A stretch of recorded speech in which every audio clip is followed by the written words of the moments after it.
Hi, this is Savvy Miss, and today I'm going to show you how to stuff some Italian shells.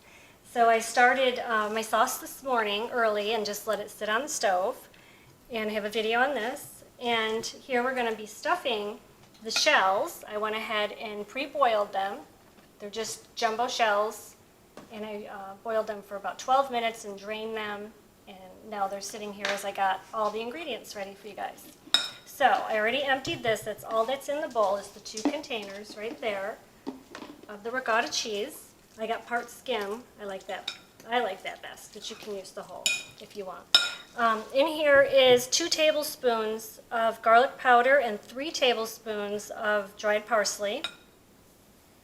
And it just gets dumped in, and you just stir it up as you go along. And then I pre-whipped over here some 2 eggs.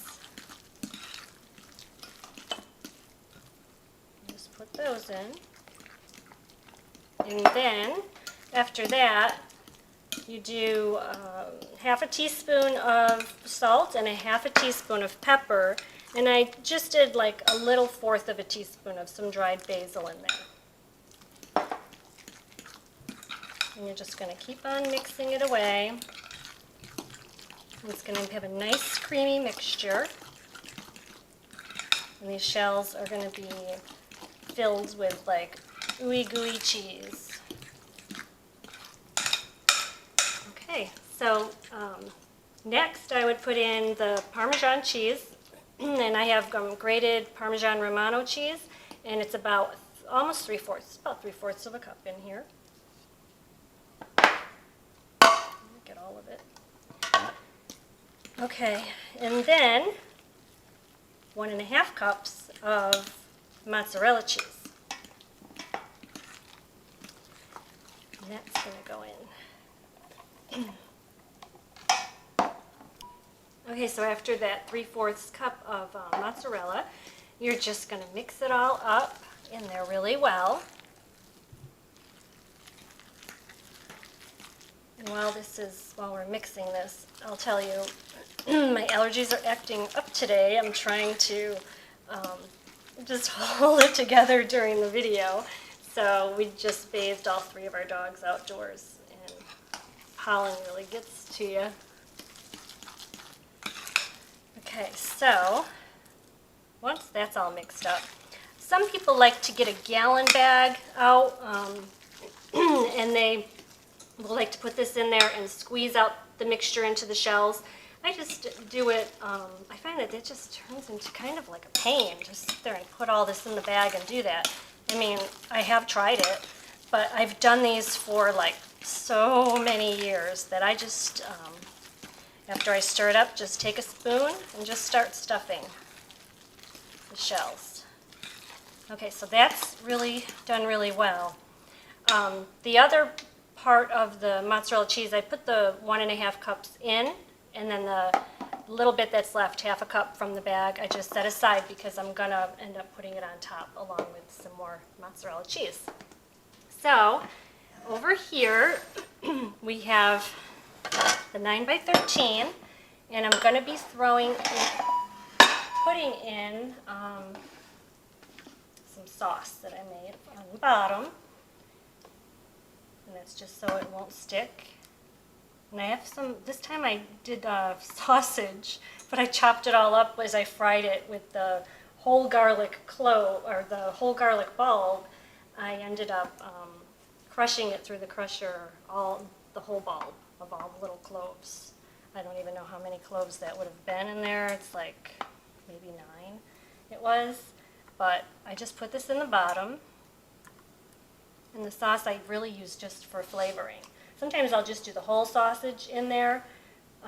The sausage I use for flavoring. And sometimes I'll put the whole sausages, the links in there, and sometimes I just fry them up today. I just chopped them all up and fried them up in there for flavoring. Okay, so now that that's done, you're just going to get your shells. And next I just take a spoon, and I stuff them pretty good.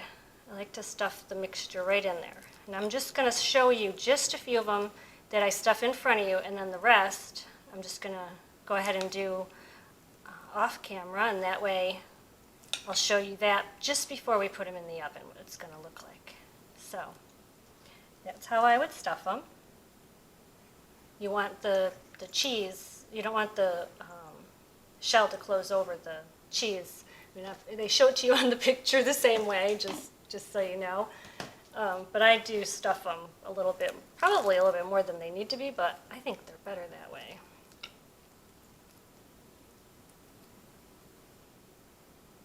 And that's about it as far as stuffing. And I would go ahead and every single one of these, I would stuff them. My mother, I grew up on these, oh my goodness.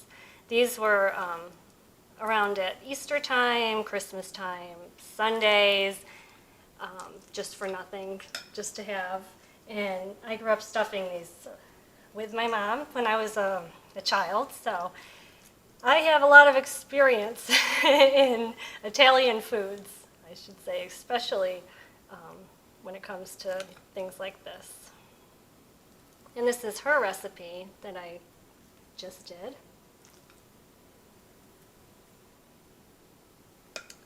Okay, so what I'm going to do is go ahead and keep on stuffing these, and then I'll get back with you as soon as I can fill this dish, and I'll show you what it's going to look like just before I pop it in the oven.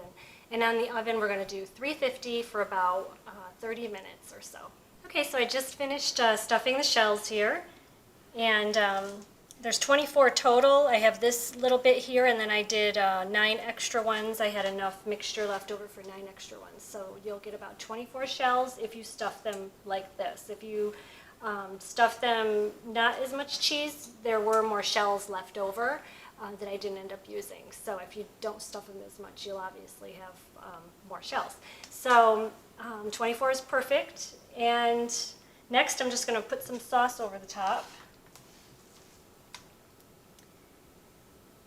And I go over it and cover the shells, the actual macaroni part, because in the oven, I like for them to not be hard without having any sauce on them. So I'll go ahead and just do that on each one.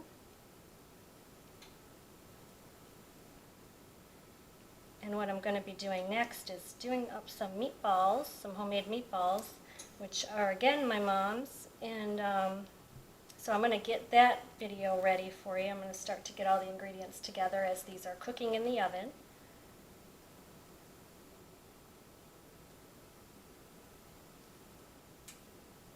Everyone goes crazy for these shells and those meatballs.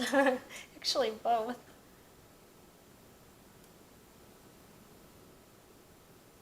My brother's coming to visit from New York with his wife, and one of the things he asked me for was Mom's meatballs, stuffed shells, and he misses her sauce, which that's what this is, and also the bran muffin recipe that I have. We love those. Every time we all get together, we make bran muffins, and he wants me to make those. And gosh, I can't. Oh, the chicken soup. That's my grandfather's recipe of the chicken soup. So all of those are pure gold in the family. There's all the other ones are too, but these are just particular ones that he happened to mention because he's only going to be here for a couple days, unfortunately. So I'll have 2 of my brothers here because one lives here, and then one coming in from New York with his wife. And then my other brother, we're going to be missing him and his wife. They're not going to get down this time. Okay, so once those are covered, just going to sprinkle some mozzarella cheese over the top. Oh, excuse me, Parmesan cheese over the top. I was looking at the mozzarella cheese over there. Okay, that's all done. And you take some mozzarella cheese, whatever was left over, if you want to, put it over the top. It's already a really cheesy recipe, so you don't need too much. But everybody loves cheese. It looks pretty. So while this is baking in the oven, what we're going to do next is put foil over the top and put it in the oven on 350 for 30 minutes. While it's baking, I'm going to get things ready to show you guys for the meatballs. and then we'll take a look at these when they come out of the oven. So I just pulled out the shells out of the oven, and we're just going to take a look at it under the foil. Looks amazing. Oh my gosh, it smells so good. This smells so great. This is a huge hit with everyone. This is something I would recommend for holidays, for company coming in. Anytime you want to really wow somebody, this is the thing to do. It's just so great tasting. And I'm just gonna, it should be sitting actually for like 15 minutes because I could, as I'm moving this around, I could see it's still a little liquidy. But I'm just gonna take one out because I just want to show you guys. But I really should let it set. And the other thing is I'm going to get my meatballs going here, and I'm going to be taking a video of that too. Well, there it is on the dish, and I don't have a fork together with me right now to cut into it. Let me grab a fork really quick. Okay. It's too hot for me to even try and eat it, but I just wanted to show you guys. It just is so like that on the inside. So awesome. It's incredible tasting. I would bite into it right now because I just can't wait to eat this, but it's just way too hot. So please subscribe if you like my recipes that I'm doing, and give me some comments. Thank you so much for watching.